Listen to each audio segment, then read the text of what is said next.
Salut les hobbyistes, c'est Sly au montage et Vince à la peinture pour Dungeon of Perdition Miniature Painting. Sur ce tuto, on se fait un cultiste du chaos full contraste.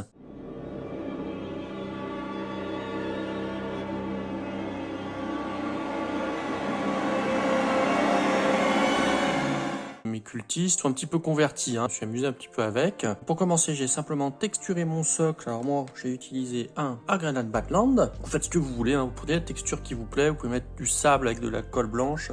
Le tout, c'est de faire votre socle, votre texture, avant de tout se coucher en Redbone, parce qu'on peindra également le socle à la contraste. Allez, on commence sans attendre avec un Gilliman Flèche. Vous voyez là, on a sa main ici et la main à l'intérieur là qu'on voit pas trop. Donc en Gilliman Flèche, on fera juste cette partie. Tout le reste de la peau est bien caché. On peut déjà deviner l'état de sa main, à quel culte ce petit monsieur est dévoué. Et puis, forme de son épée également.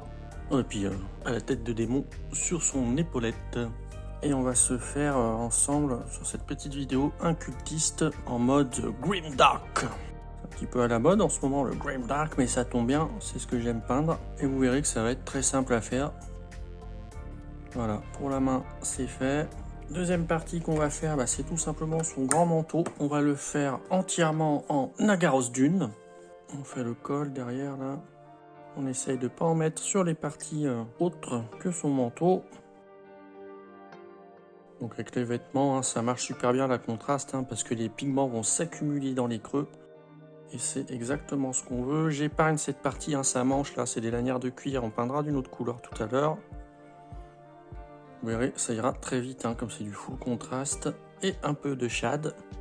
Là, vous pouvez très bien commencer à peindre une dizaine de cultistes en même temps. Vous faites la peau de tous les cultistes, après tous les vêtements de chacun de vos cultistes. Et en fin d'après-midi, vous aurez peint vos 10 cultistes assez aisément. On se retrouve pour la suite dès que j'ai fini ce manteau. Voilà ce que ça donne une fois qu'on a peint tout le manteau Nagaros Dune, en essayant d'épargner au maximum le reste des détails. Maintenant, on va continuer les vêtements. Il n'y aura pas grand chose. On va juste faire le pantalon qu'on voit à peine en Billiatarum Green. Donc, comme je l'ai fait sur tous mes cultistes, on va peindre le bas du pantalon.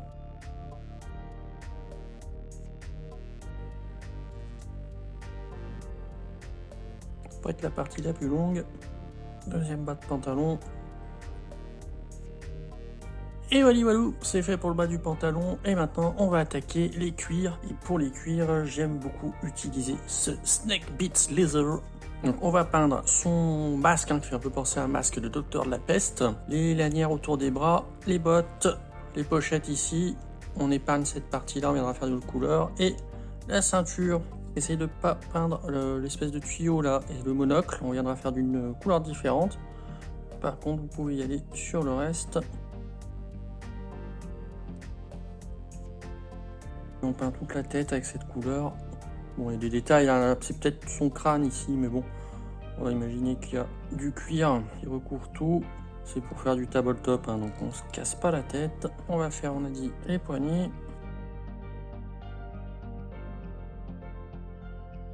J'en ai un planqué là-bas derrière, ça va pas être évident, vous allez rien voir, mais il faut que je le fasse.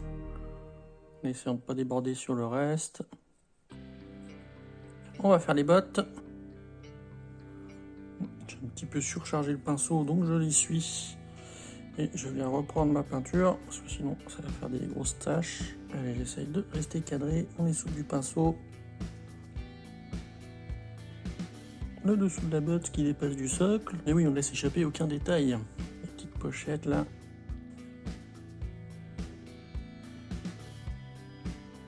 Et la ceinture.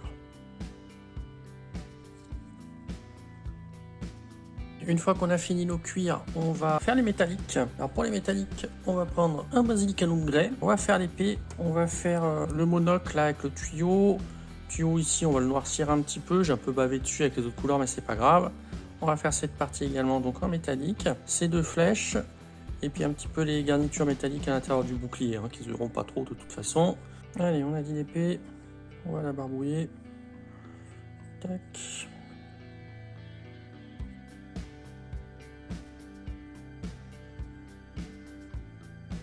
On n'oublie pas l'autre côté de l'épée, bien sûr.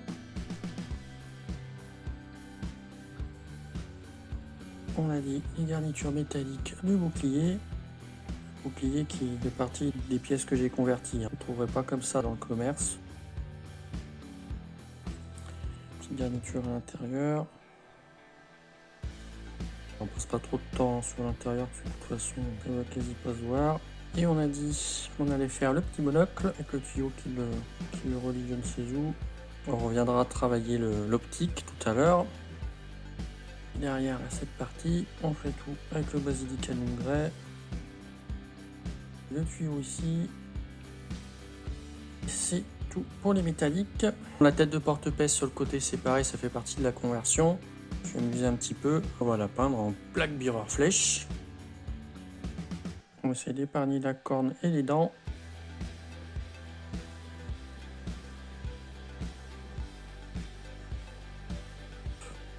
C'est fait. On va attaquer maintenant le bois du bouclier et de la corne. On va se faire ça en Gorgrunta Fur. Ce beau marron rappelle bien la couleur du bois. On essaye de passer dans les petits coins sans trop déborder. On finit l'intérieur du bouclier. La corne du plaque mirror. J'essuie le pinceau, je viens retirer l'excédent ici, je le pousse vers le haut, voilà. Et puis, ce que j'aime bien faire sur les cornes, c'est donc partir du marron, puis finir sur du noir. Donc on va se prendre un petit black templar, hop, et puis on va faire une petite pointe de noir sur le haut de la corne. Et on fait tout de suite avant que le Gorgrunta Fur sèche. Ça va un petit peu se mélanger, le noir et le marron. Là j'ai plus rien sur mon pinceau, hein, juste un petit peu de salive et puis je viens me frotter un petit peu la transition. Là on va laisser les dents blanches, hein, vous verrez pourquoi tout à l'heure. On va faire le socle, il reste plus que la texture pour cette première grosse partie. Et le socle, on va le faire en Griffon Orange. Vous barbouillez toute votre texture en Griffon Orange. Et on se retrouve une fois que notre peinture contraste est complètement sèche pour passer aux étapes suivantes. Une fois que votre peinture contraste est entièrement sèche, on va passer à une autre étape.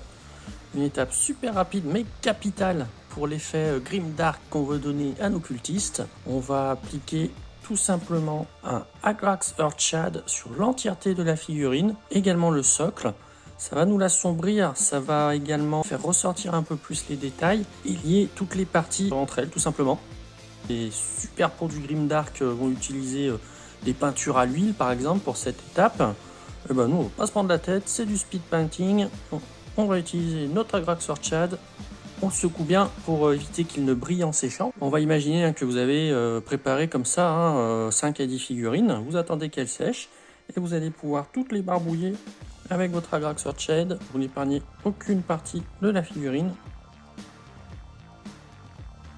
On passe dans les creux. Notre tête de plaque mirror. Donc les dents justement, vous les recouvrez en Agrax Earthshade. Ça va les assombrir. On est généreux. Si vous en mettez trop à certains endroits, vous récupérez et vous emmenez ailleurs. Là, j'en suis depuis le début de la vidéo, hein, même pas une demi-heure de peinture. Donc ça va vraiment très vite, surtout si vous en peignez plusieurs à la fois. Peut être le plus long, ça va être d'attendre que ça sèche maintenant. Vous pouvez le faire avec un sèche-cheveux par exemple pour faire sécher plus vite. Voilà, ça brille, c'est pas joli. Et donc on se retrouve dans quelques minutes, une fois que c'est sec, pour apporter des petites touches finales à notre cultiste grimdark qui est quasiment terminé. Maintenant que notre Agrax Earthshade est quasiment sec, on va pouvoir continuer. Ouais, ça a de la gueule déjà, hein. Quand vous alignez comme ça plusieurs cultistes sur la table, il y aura déjà un bel effet de masse. On va s'occuper un petit peu du masque pour ramener un petit peu le regard dessus. Là, je vais tout simplement venir blanchir avec un White Scar l'intérieur du monocle.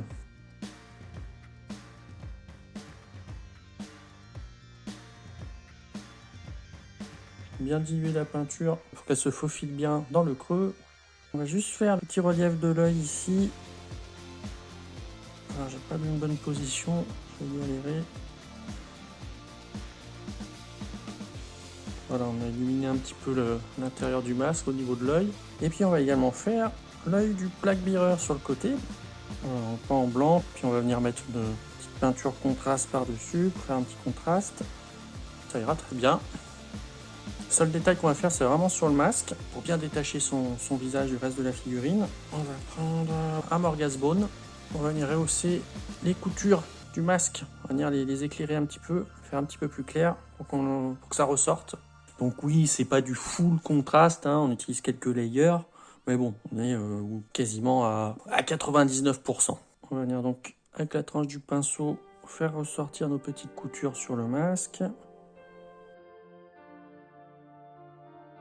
Autour des optiques aussi, il y a des petites coutures. On passe une deuxième petite couche. On est bien comme ça, pas mal. On va venir s'occuper de nos optiques. On va prendre un Thermatic Blue. On va venir appliquer ça dans l'œil. Boum. Et là, tout de suite, paf, le regard vient directement sur le masque, sur le visage. On va essayer de bluir un petit peu le petit orbite. On va éclairer un peu à l'intérieur de l'œil. Puis l'œil du Black Bearer avec la même couleur. Pendant que ça séchait au niveau du Agrax Orchard, j'ai peint le contour du socle avec l'habituel Abaddon Black. On va apporter un petit peu de rouille sur les métaux. Allez, on va essayer avec le Griffon Orange, voir ce que ça donne. Sinon, on prendra autre chose si ça ressort pas assez. Faire une rouille assez foncée, assez terne. Là, on va la poser comme ça sur l'intérieur des creux de l'épée, qui est une épée de Black Bearer, le démon de Nurgle. Ouais, peut-être que ça va le faire là autour des clous. Un petit peu là derrière, là, sur l'espèce de truc là.